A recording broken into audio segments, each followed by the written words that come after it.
சமுதாய சார்பாகவும் நடத்துகின்றோம். இதுக்கு நீங்கள் வெளியூரிலிருந்து வரக்கூடிய ஆளுக்கு ஏற்பாடு செய்தேன் என்று சிவகாசி நாடார் உறவினரிடம் தெரிவித்தேன். அவர் பதில் வரவில்லை. சாத்தூரில் இன்னைக்கு நடைபெற இருந்த இந்த நிகழ்ச்சியில் பார்க்கும்போது மிக மகிழ்ச்சியாக இருக்கின்றது. காமராஜர் பெயரை சொல்லி காமராஜர் இழிவுபடுத்தக்கூடிய யாருக்கும் எந்த தகுதியும் கிடையாது. காமராஜருடைய விசுவாசிய நான் இந்த கேளுங்க. இதான் பார்க்கணும்.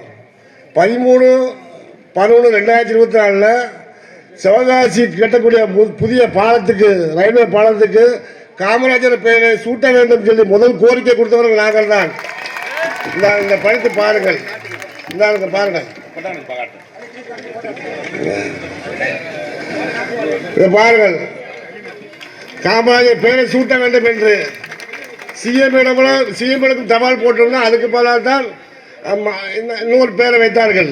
அந்த பேரை வைத்தது சந்தோஷம், மாட்டு கருத்து கிடையாது. ஏனென்று சொன்னால் காமராஜர் மாதிரி ஒரு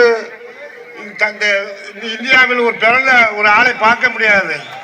கல்வி தந்த காமராஜர், சத்துணை வழங்கிய காமராஜர், கல்வி